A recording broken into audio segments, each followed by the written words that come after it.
What's up guys, welcome back to Newswave. So the other day, Nintendo surprised everyone when they released an update not for the Switch, but for the 3DS. And while many people were wondering what happened here, we did seem to get at least somewhat of an explanation, and we'll go over that here today. Also, we are going to be talking about Naughty Dog, as people have been wondering what's next for the studio. Obviously, Faction's coming up, but now it appears one of their projects has actually been name-dropped online by a fairly reliable source. We'll talk about that. And we're also going to be taking a look at an update for PlayStation Plus extras and premium tiers, as it looks like Sony is starting to pull a bit more from their legacy collection. Guys, if you enjoy these videos, make sure you hit that like button, helps out a ton. And if you're new here to the Spawnwave channel, make sure you subscribe down below. And we're gonna start today with the Mega Man Battle Network Legacy Collection. We know it's coming out next year, but we do finally have that release date. It was shown off in a new trailer you can see here from Capcom that also detailed some of the features, which includes online support. They had trading, battling. It looks like there is a bit more here than even I was expecting for Capcom to do. But of course, having a bunch of these Battle Network games thrown into one collection is great.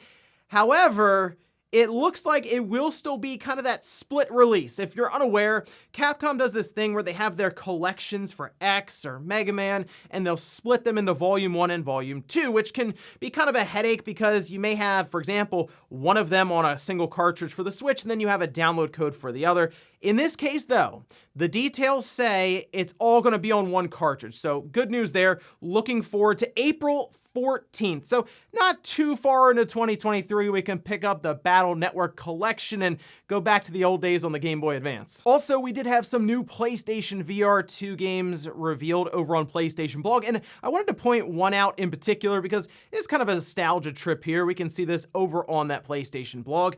Fantavision, it's getting a new game. I have it as like 2020X or something. Fantavision 20, we'll go with 2020X.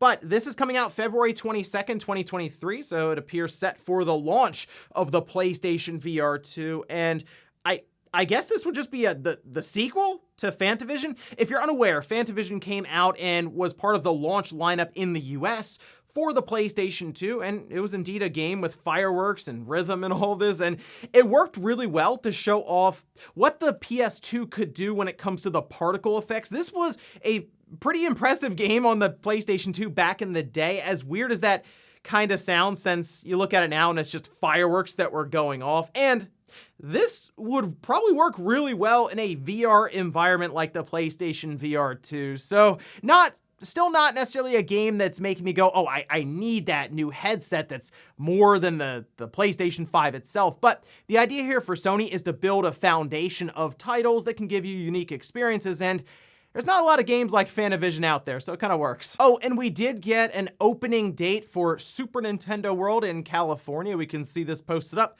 by Nintendo of America. Get ready for a new world of adventures when Super Nintendo World opens February 17th, 2023. This at Universal Studios Hollywood. And I believe they're also opening one, of course, in Universal Studios down in Florida. So this would probably be my best shot, probably for quite a while, to head out to Super Nintendo World, as getting to the Super Nintendo World in Japan, a bit more work, but they did show off kind of like a trailer for the theme park here, so I guess we're not getting a direct for it, at least from what I'm seeing here. But it does seem to mirror what we've already seen in Japan, so it should be a lot of fun, and maybe we'll make a trip out there, do a vlog for it or something, get some people from the Spawncast to all meet up and check out Super Nintendo World. That would probably be an experience. And guys, with some of the quick news out of the way, let's get into the bigger stuff. Let's start right away with this new update that Nintendo released that basically made everyone online go, huh? What is this? That's because Mario Kart 7 got an update about 10 years after its only update. Seriously, this is only the second update for that game on the 3DS, and we can see some of the patch notes here, and it's what you'd expect. Several issues have been addressed to improve the gameplay experience, and that's kind of it. But you can see the difference in terms of date. I mean, May 15th, 2012 was the last time it was updated with version 1.1, and version 1.2 coming December 13th, 2022. So obviously a head-scratching moment for everyone looking at this. However, Oatmeal Dome did at least chime in here with some information, saying this is the first update this game has received in 10 years. This patch might fix a severe security exploit.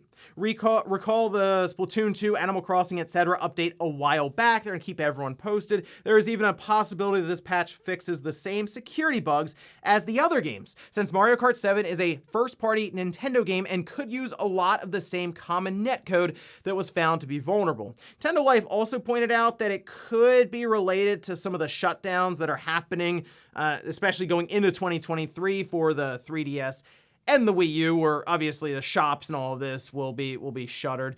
But a lot of people were talking about a certain mod that is used for Mario Kart 7 on the 3DS, that being CTGP7. So obviously people were like, does that still work? Can I still load that up and play it? It appears that that actually wasn't really affected much at all by this update, and the person behind the modification here, Pablo on Twitter, says, guys, calm down. I'm aware of what this update changed, but I cannot give details. I can say for sure that it wasn't for breaking mods or anything like that, as some people claim. In fact, you should thank Nintendo for caring about this game 10 years later. So what exactly is going on here, and why did Nintendo release this update? Well, most likely, as Pablo says, it can't talk about whatever happened, and that could have to do with the HackerOne program, where if you come across an exploit that would leave the system or even Nintendo's network, in this case for their online, vulnerable, they will pay you out some sort of bounty. And there is typically an NDA or disclosure in place, so you can't go out and talk about what exactly was fixed for a set amount of time, and it can range up to several years or even like a month or two, seriously. So they could eventually disclose exactly what was fixed, but it is odd, I know, and it stands out when it's like, oh yeah, this game that hasn't been updated for 10 years, and it's a game on the 3DS, a legacy system for Nintendo that they're actively working to shut down, gets this update. It certainly gets a lot of attention online. A lot of people are trying to figure out what exactly happened here. It appears to be more or less a patch for some sort of exploit that was found. What exploit was it? Well, we probably won't know for a while, if ever. Next up, let's talk about Naughty Dog and what could be their next big project, at least after Last of Us Factions, that we already know about. We've seen concept art for it. It appears set to, I guess, release in 2023 as a big live service title for Sony with the PlayStation 5. However, there have been bits of speculation out there. Is there a new intellectual property from Naughty Dog? It seems like that's at least the going opinion right now, but could they also be working on a sequel to The Last of Us Part 2? Well, we can see this posted up over on Twitter. This from viewer Annan, who is actually very much plugged in when it comes to the side of rumors for movies and TV shows and streaming shows and all these different things. In fact, they've actually been talking quite a bit about like The Last of Us with different leaks and rumors going around there. They say, I'm not watching anything, so Neil Druckmann's really. Next game is The Last of Us Part 3, which is currently in production at Naughty Dog. They go on to say Uncharted will be handled by another studio. Factions is coming first. Not sure on the new intellectual property. There was kind of a rumor going around the other day that Uncharted was being rebooted and there was another studio working on the game. And The Last of Us Part 3... While I would like to see Naughty Dog move on to a new intellectual property, as has been talked about for a little while now that they have a new game that is in the works now, it does make sense to do Last of Us Part 3 considering they're doing the show, right? That's coming up to kick off 2023. So there will be a lot of people searching for these games, most likely. We saw this effect with Cyberpunk, with Edge Runners. We saw this effect with The Witcher. We're obviously going to see something similar with Last of Us, as it will reach a market that isn't necessarily as plugged in when it comes to games, and that's one of the reasons we had the entire remake done for Last of Us Part 1. You have that, you have Last of Us Part 2, and then most likely with Factions coming up, they want to maybe do a sequel to Last of Us Part 2, although I feel like Last of Us Part 2 is kind of a good endpoint for the overall story, and Factions, the live service, maybe they can tell another story to go alongside of that and continue to build on it while they move to something brand new. But on the other hand, I did like the gameplay that they showed off for Last of Us Part 2. It was an obvious evolution of what they had accomplished with the first Last of Us game. So if they can continue to build on that gameplay, maybe it would be pretty cool to see Last of Us Part 3 to see what other things they can come up with to refine the gunplay and the crafting and everything else that went along with it, especially the AI. But I guess we'll see here. Again, it's not too surprising to hear that Last of Us Part 3 would be in development at Naughty Dog to follow up the show. Next up, let's talk about PlayStation Plus Extra and Premium games that will be heading to those tiers starting December 20th, except for one. Apparently, WWE 2K22 is going live January 3rd. For some reason, but anyway, let's take a look here at the list. We're going to start with PlayStation Plus Extras with Adventure Time Pirates of Enchiridion, that's PS4, Ben 10 Power Trip, PS4 and PS5, Evil Genius 2, PS4 and PS5, Far Cry 5, that's PS4, pretty good one to check out there if you've been curious about the Far Cry games. That, and then Far Cry 6, which I think 6 is probably the best one I've played recently, but 5 is still pretty good. Far Cry New Dawn on the PS4. Then we have Far Cry Primal on the PS4. Gigantosaurus the game, PS4. Judgment on the PS4 and PS5. Another good one there. And if you've ever been curious about the Yakuza series, but you've been concerned because they're like, oh, there's 6 of them or whatever. Now we're up to 7.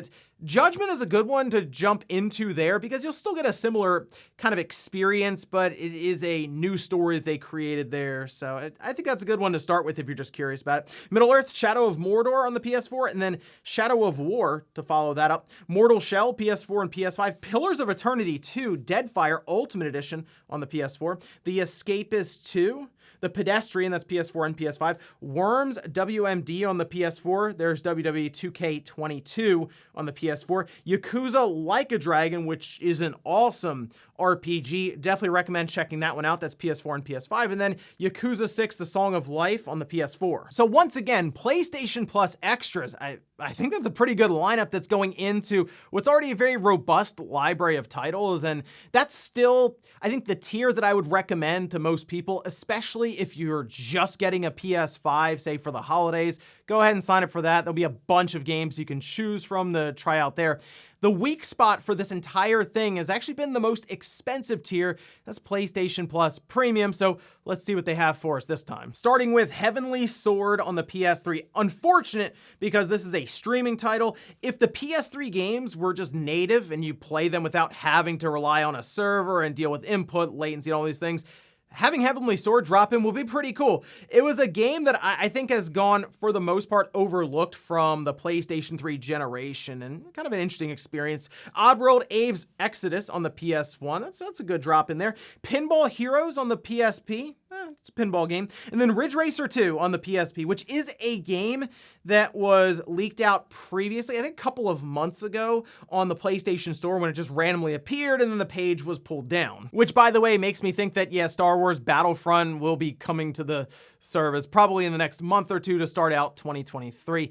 Not terrible for PlayStation Plus Premium, but I will point out we still haven't seen a new PS2 game go into this service. The PS2 games that we have now, from what I remember, were already on PlayStation Now, so they really haven't done a lot there. I don't know if they're trying to figure out emulation or they're still converting them over because they release PS2 games technically as PS4 releases with trophy support. Maybe that's still something they're dealing with in the background and they're setting up 2023 for all kinds of PS2 titles. I don't know, because that was definitely something that they marked as a benefit. PlayStation 2 games that will be updated throughout your subscription term, and still waiting for one of those. But Ridge Racer 2 and Oddworld are probably better than some of the stuff we've seen in recent months. So not terrible for premium, but I would like to see a little bit more from Sony when it comes to things like the PlayStation 2. And in our last bit of news, let's talk about Xbox and some of their upcoming titles and their overall approach when it comes to development.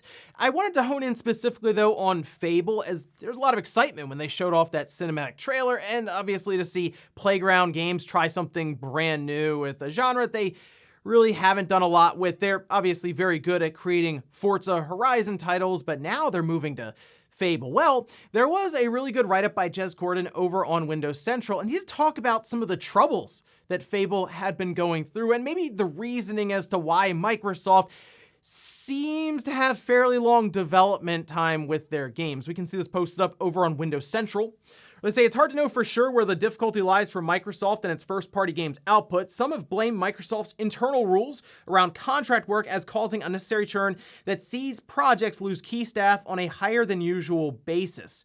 Been told internal politics over engine use has also led to developmental problems in games like Fable and Halo Infinite, as Microsoft sought to use its own tools rather than fully featured industry standards like Unreal Engine, which further exacerbates problems around training contractors only to lose them mid-project. So in this case, Halo Infinite, of course, using its own slipspace engine. Fable, as weird as this sounds, because this was spotted in a job listing, Fable's going to use Forza's engine, the Forza Tech engine. Yeah, that'd be interesting. And I can't imagine that Forza Tech was designed to create something like Fable, but I guess if you're Playground, you're familiar with the engine, so maybe we can sort of form this into an engine that can push a Fable game out there. The contractor situation is pretty well known with Microsoft, where yes, they will have contractors come in and then essentially send them home for a set amount of time and then bring new ones on, and it's a pretty consistent turnover for contractors who are embedded in this development, to where new ones come in, they have to learn this proprietary engine that's not Unreal Engine. If it was Unreal Engine, it'd be one thing because they come in, they're like, oh, we already know this engine.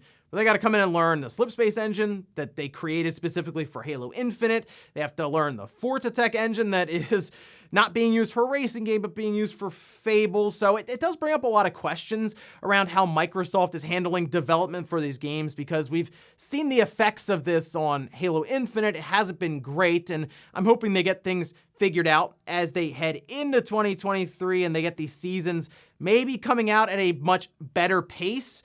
But Fable is one certainly to keep an eye on here. It's already going to be strange with that Forza Tech engine, but what can Playground Games do here going into the release of a very storied franchise? Can they figure it out and release a really high-quality title like we've been accustomed to with their racing games, or will the struggles of using an engine like this really catch up to them? And before we go to the comment of the day, we're going to take a look at the poll that I posted up yesterday, where I ask which video game platform holder has the first presentation of 2023. 59% say Nintendo, 21% say Xbox, and 20% say PlayStation. I assume that's because a lot of people are expecting there to be a direct in either January or February.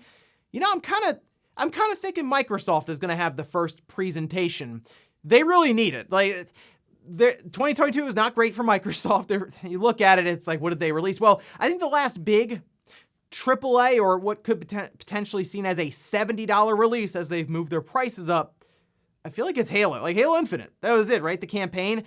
Yeah, so I'd like to think that they get everything figured out with Redfall release date, Starfield, and then maybe start to paint the picture for the second half of 2023. But if they have Redfall, Starfield, and Forza ready to be dated with some teases for later on in the year, I think you open up the year maybe in January or February with your own Inside Xbox or XO to really get things moving along, because after 2022, Microsoft certainly is a big 2023. And we'll finish up with the comment of the day, as you're seeing here. This is from Matt saying, do we know anything more about GoldenEye for Switch Online? There's a strong case for it coming out in December, given the double release last month, but the month rolls on with nothing from the big end. This is weird, because we are midway through December now, and no Nintendo 64 game for the service has been announced, despite them doing that double release with 2 different Mario Party games in November. In fact, that was like the first, couple of days in November, so it's actually been like 5 weeks since that happened. I kind of feel like they're just gonna drop some sort of game to close out the year, and that's one of the reasons we figured it'd be GoldenEye. But we kind of thought it would have already been announced since we're halfway through December. But who knows? Maybe to close out this week or into next week, they show up and say, hey guys, GoldenEye, it's out in a few days. Enjoy it. We're going to head into 2023 with some of the other Nintendo 64 titles on our roadmap. But remember, that does have to be a dual release with Microsoft. So I'm sure there are a lot of moving parts in the background. Here's hoping it's something they have planned for the next week or two, or I guess they're just gonna leave December without a Nintendo 64 game and roll into next year. And ladies and gentlemen, that's gonna do it here for Newswave. If you enjoyed this video, guys, hit that like button. If not, hit the dislike. Leave comments down below about everything we talked about here today, whether it is that update for the 3DS with Mario Kart 7, just kind of out of nowhere. Did you get a little surprised when you saw that one pop up online? And then also, what about the PlayStation Plus extras and premium game editions for the month of December? And should Naughty Dog be working on Last of Us Part 3, or are you hoping for something else? Thanks guys for watching, and I'll see you next time.